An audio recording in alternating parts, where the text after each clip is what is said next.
What is a defensive Christian? Do any of you ever feel like your next sin is going to use up the last grace token you've got with God? Like he's up there saying, "That's it, you're out of lives. Game over." Ever feel so weighed down by sin that you're basically walking on eggshells? Except the eggshells are on Legos and you're barefoot. Yeah, that was me. That was my whole 2023. I was so busy stressing about my sins I forgot to focus on my Father. It was like the New York Giants offense trying to score a touchdown in the red zone. It just wasn't happening. And I can say that because I'm a Giants fan. Now I can only speak for myself and my personal experience, but I was definitely a defensive Christian. I used to always worry that if I didn't do everything just right, if I repeated the same sin, God would leave me, punish me, or allow my life to be harder. I believed that the next sin I committed would be the straw that broke the camel's back, that God would say, "Enough is enough, you're done, I give up on you." But to be honest, I was holding God to human standards, thinking there was a limit to his patience. I thought I had to be perfect or he'd leave me. I thought he would take his peace from me, and I'd be thrown back into a world of anxiety. When I first gave my life to Yahuwah, the one true God, it felt like I took the red pill in the Matrix. Suddenly, I was hyper-aware of sin all around me. But most importantly, I became painfully aware of how much sin I committed every day, almost every minute. I'd go to the gym, see an attractive woman, and immediately start questioning the way I looked at her. Then boom, instant guilt. I'd overwhelm myself thinking, how am I ever going to make sure I never do this sin again? If someone cut me off in traffic, my usual response used to be, "You dumb bleeping bleep, I hope you drive that car straight into the pit of hell. Don't judge me, I know I'm not the only one, and I'm saved now."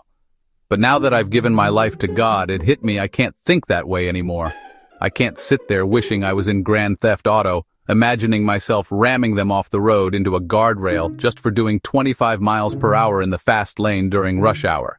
It's a great thing that I'm not God, because I've damned more people to hell than Satan himself, just for traffic offenses against me. But let's get back on topic. I'd think to myself, how do I just stop this? How can a God who is perfect, a God whose word says our sin separates us from him, still love me if I can't stop sinning? So for a while, my entire goal was just trying not to sin, and that burned me out.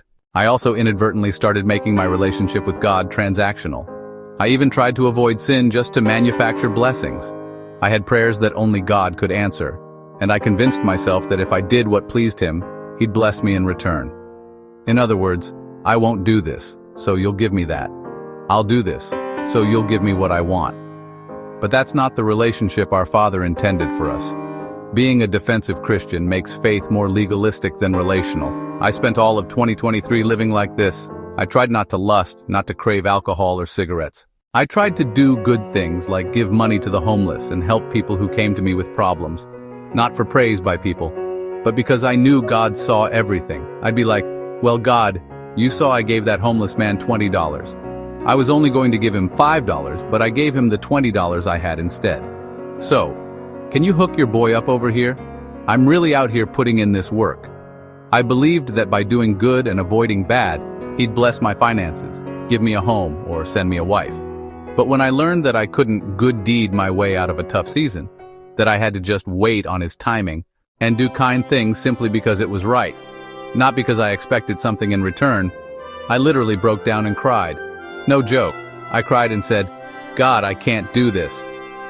Since I know you have the attention span of a goldfish, I'll stop this video here. But part 2 is already on my page. Go check it out. Don't forget to like, share, and subscribe as we keep diving into what it means to be a defensive Christian and how to overcome it. May Yahuwah walk with you and talk with you. May he lead and guide your steps and your path.